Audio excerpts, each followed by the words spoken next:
Dibentuk pertama kali pada tahun 1949, Fakta Pertahanan Atlantik Utara atau NATO dijadikan kekuatan bersama untuk melindungi dan membela kepentingan dari perbatasan barat dari ancaman Uni Soviet semasa Perang Dingin.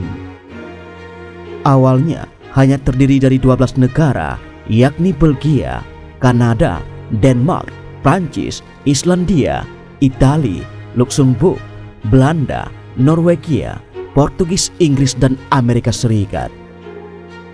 Dalam dasawarsa berikutnya, keanggotaan NATO meluas menjadi 28 negara yang meliputi Amerika Utara, Eropa Barat, Eropa Tengah, Eropa Utara, dan Eropa Timur.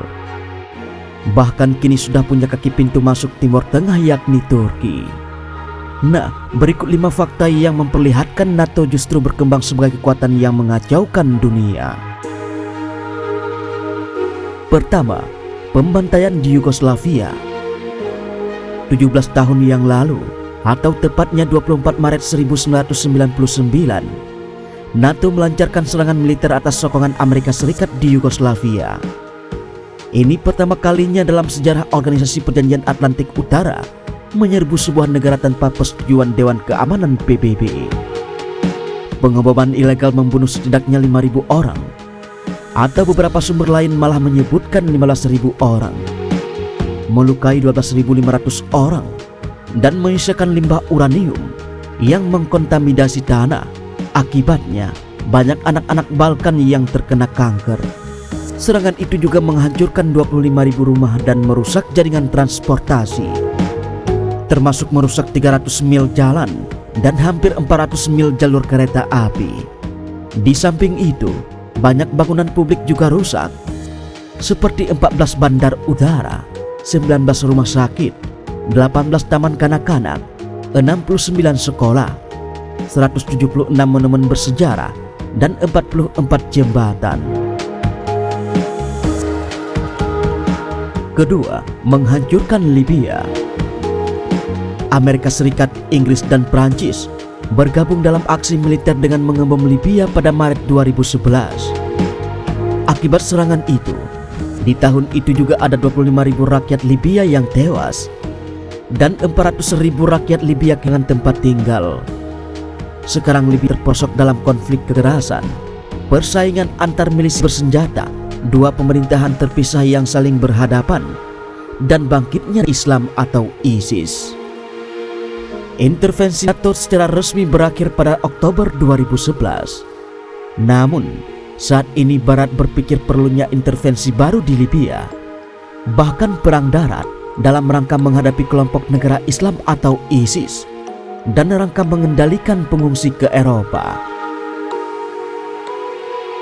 Di urutan selanjutnya, perang di Afghanistan. NATO memimpin International Security Assistance Force atau ISAF yang mengendalikan Afghanistan dari tahun 2001 hingga tahun 2014. Hitungan The Project on Defense Alternative menyebutkan dalam waktu 3 bulan atau 7 Oktober 2001 hingga 1 Januari 2002, setidaknya 13.000 warga sipil yang tewas akibat serangan bom Amerika Serikat di bawah pengawasan NATO. Pada tahun 2002, media Inggris Guardian melaporkan bahwa 20.000 orang Afghanistan tewas di tahun 2001 akibat imbas tidak langsung serangan militer dari udara dan darat oleh Amerika Serikat dan NATO. Dan itu atas sepengetahuan NATO, di mana Amerika Serikat menjadi anggotanya. Di urutan keempat, Perang Dingin abad 21. NATO dibentuk untuk melindungi Barat dari ketakutan akan diserbu Uni Soviet. Setelah Perang Dingin, pembenaran untuk eksistensi NATO sebetulnya sudah tidak ada. Tapi sejak jatuhnya Soviet, Barat dan NATO justru memperluas kehadiran kekuatan militer mereka di negara bekas Soviet di Eropa Timur sebagai upaya untuk melemahkan pengaruh Rusia di kawasan tersebut. Amerika Serikat dan NATO mengklaim kebijakan mereka itu lantaran adanya ancaman yang disebut agresi Rusia. Salah satunya kekuatan militer terbesar di dunia saat ini adalah Rusia, dan Rusia yang makin tidak nyaman dengan kebijakan Washington telah memperingatkan tentang Perang Dunia Baru Seiring dengan meningkatnya ketegangan antara Amerika Serikat atau NATO dengan Rusia, kami dapat mengatakan dengan jelas, kita sedang meluncurkan ke dalam perang dingin baru. Begitulah kata Perdana Menteri Rusia, Dmitry Medvedev. Hampir setiap hari kami dituduh membuat ancaman mengerikan baru terhadap NATO secara keseluruhan, terhadap Eropa, terhadap Amerika Serikat, dan terhadap negara lain.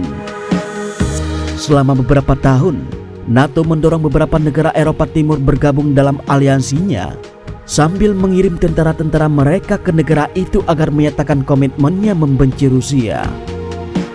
Albania dan Kroasia bergabung ke NATO pada tahun 2009.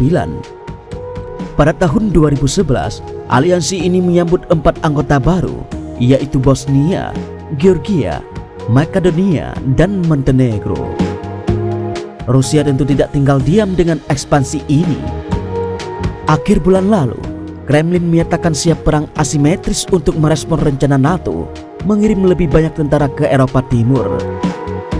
Akhir tahun lalu, Presiden Rusia Vladimir Putin juga menekankan pemerintah eksekutif yang menempatkan NATO sebagai ancaman bagi Rusia. Situasi itu memicu konflik antara kekuatan tua dunia, yakni Rusia versus Barat atau Amerika Serikat. Sekalipun benturan kecil sudah terjadi di Ukraina, Suriah, dan Yaman. Di urutan terakhir, alat militer Washington. Fakta yang paling rancu dari NATO adalah bahwa aliansi ini lebih sering menjadi perpanjangan tangan kepentingan Amerika Serikat, sekalipun kadang-kadang tidak selaras dengan negara-negara anggota lainnya. Menurut Noam Chomsky, sejak tahun 1991, NATO menjadi semacam alat intervensi Amerika Serikat. Intervensi NATO selama 2 dekade lebih sangat sedikit sekali bersinggungan dengan kepentingan menjaga keamanan negara anggotanya. Kendati pendirian awalnya bertujuan sebagai penjaga kemerdekaan dan keamanan anggotanya. Begitulah kata Daniel Ryan, seorang jurnalis freelance Irlandia dan analisis media. Aliansi defensif yang katanya berkomitmen atas resolusi damai atas setiap konflik, justru telah bertindak sebagai sekutu Amerika Serikat dalam melakukan intervensi dan agresi terhadap negara lain di 3 benua Asia, Afrika, dan Amerika Latin.